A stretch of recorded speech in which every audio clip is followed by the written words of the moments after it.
to the Communist Party of Vietnam's authoritarian rule. As a former political prisoner of Vietnam, I'm here today to share my story of fighting for a democratic Vietnam and elaborate on why we so desperately need international solidarity in this fight. My journey to freedom began when I was 19 years old, and I moved from my home in Vietnam to try to study computer science at Geneva. It was the first time in my life that I've been able to search the internet freely. Without Vietnam's breakfast world, I discovered the harsh reality of the Communist Party of Vietnam, CPV. The CPV alone have been seizing properties of millions of Vietnamese citizens for their gain. Corruption was rampant, and countless individuals lost their lives but disgustingly into torture. This information hidden from me in my homeland was readily available to overseas Vietnamese media outlets like the BBC, VOA, and RFA. I was shocked. How did I not learn this in school? That same year, I witnessed my first democratic presidential election in France. I grew up believing in communist propaganda that the multi-party system leads to chaos. So this election evoked that belief for me. The more I learned, the more I felt inspired to take action. In 2006, I pen a letter to the Minister of Education calling for educational reform. The BBC published this article, and it went viral. My parents called me, panicked, and desperate for me to take the article down. The Secret Service had paid them a visit, but it was too late.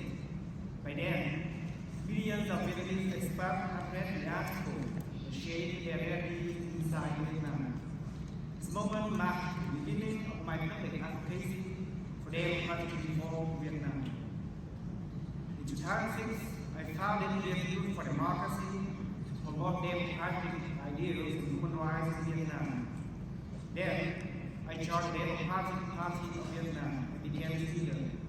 I was honored to lead world leaders at that time, including U.S. President George W. Bush and Canadian Prime Minister Stephen Harper.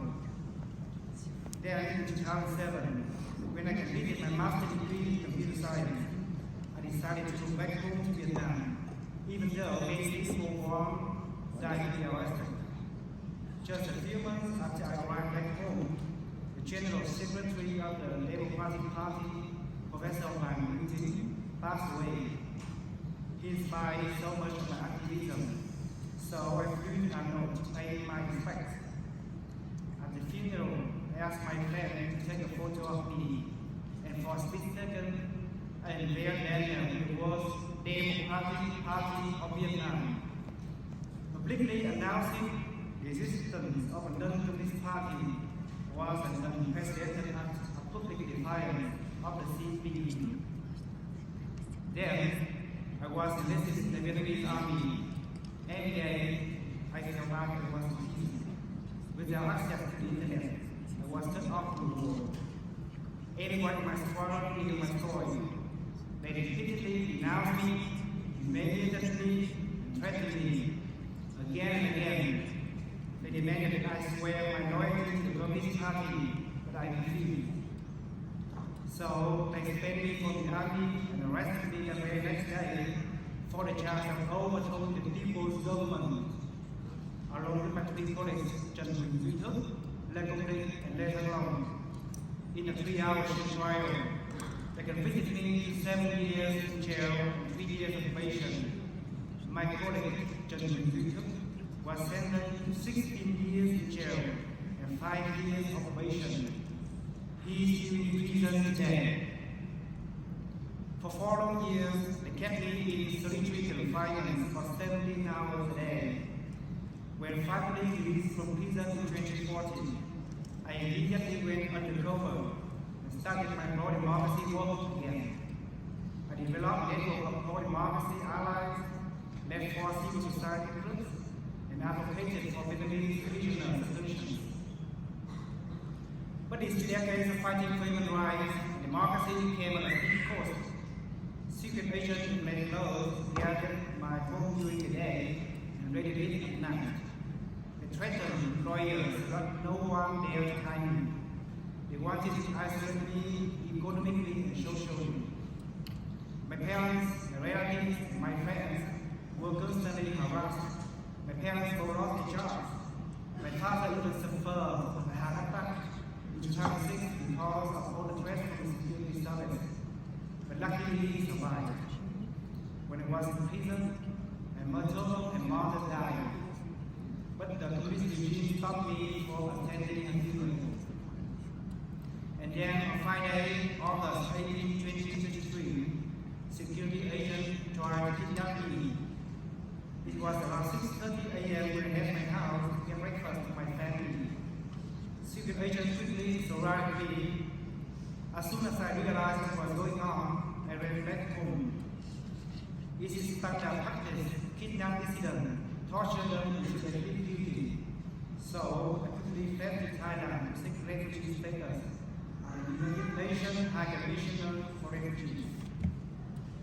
But here's why the moment was incredibly inhumane. When a Secret Service tried to arrest me, my wife was nearly 9 months pregnant and expected to give birth at any moment. They knew I was at my most vulnerable. That's when they decided to pounce.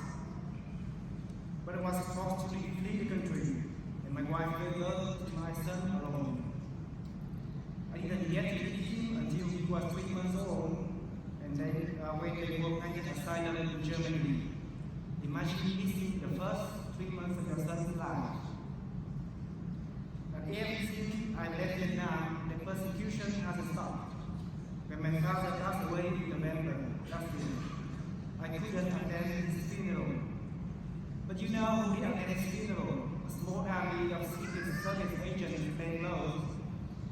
They monitor my friends and threaten them at my father's funeral. They hope I will show up. That is the CPV. The cruelties know no bounds. But here's where you fit into the story. The communist regime of Vietnam is well aware that the democratic triumph of one nation denied democratic reform in Vietnam. When the 2011 Arab Spring happened, prison authorities denied access to books, magazines, and television, believing that the democratic revolution in a great country might inspire and instill hope and bravery. The communist regime denounced the Arab Spring fiercely in the press, so I might read those articles and learn about what was happening in Syria, Libya, and Yemen. The sphere of democratic influence is one of the reasons Putin invaded Ukraine. He knew that the Orange Maidan revolution might inspire Russians to rise up in the name of freedom and democracy. This authoritarian regime will do whatever it takes to suppress democratic ideals, and they are working together. If Russia emerges victorious in Ukraine, all the autocracy will be encouraged to follow suit. China escalated its ambition toward Taiwan, Vietnam, the Philippines, India, and Japan. Iran prefers and stabilized the Middle East.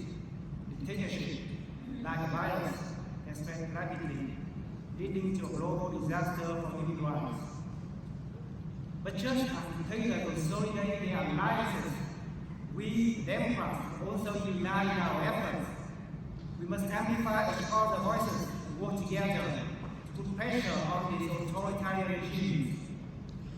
The once so powerful USSR crumbled in an instant. That could happen to Vietnam.